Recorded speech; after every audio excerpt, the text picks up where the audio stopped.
ನಮಸ್ಕಾರ. ನಮಗೆ ಹೆಂಗಸರಿಗೆ ದಿನಾಗಲೂ ಒಂದೇ ಟೆನ್ಷನು, ನಾಳೆ ಏನು ಅಡುಗೆ ಮಾಡೋದು ಅಂತ ಯೋಚನೆ ಮಾಡಿ ಮಾಡಿ ಮಾಡಿ ಮಾಡಿ ಕಡೆಗೊಂದು ದೃಢ ನಿರ್ಧಾರಕ್ಕೆ ಬಂದೆ.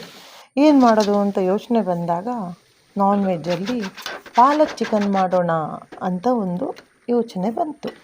ಯೋಚನೆ ಬಂದ ತಕ್ಷಣ ಹೋಗಿ ಪಾಲಕ್ ತಗೊಂಡು ಬಂದೆ, ಪಾಲಕ್ ಚಿಕನ್ ಮಾಡಿದೆ, ಮಕ್ಕಳಿಗೆ ಬಡಿಸಿದೆ. ಏನು ಖುಷಿ ಗೊತ್ತಾ ಮಕ್ಕಳಿಗೆ. ದಿವಸಕ್ಕೊಂದೊಂಥರ ಐಟಮ್ ಹುಡ್ಕೋದೇ ಚಿಂತೆ ಆಗಿದೆಪ್ಪ. ಆದರೂ ಏನೋ ಒಂದು ಮಾಡ್ತೇವೆ ಬಿಡಿ. ನಾವು ಹೆಂಗಸರು ಅಡುಗೆ ಕೋಣೆಗೆ ಹೋಗೋದು, ಮೀನನ್ನು ನೀರಿಗೆ ಬಿಡೋದು, ಮೀನಿಗೆ ಈಜ್ಲಿಕ್ಕೆ ಕಲಿಸ್ಬೇಕಾ, ಹಾಗೆ ನಮಗೆ ಹೆಂಗಸರಿಗೆ ಅಡುಗೆ ಕಲಿಸ್ಬೇಕಾ? ಇಲ್ಲ ತಾನೇ.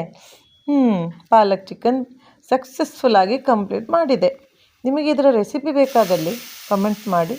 ನೆಕ್ಸ್ಟ್ ಟೈಮ್ ಖಂಡಿತ ಇದರ ವಿವರಣೆ ಸಹಿತ ಒಂದು ವಿಡಿಯೋ ಮಾಡಿ ಹಾಕ್ತೀನಿ. ಓಕೆನಾ?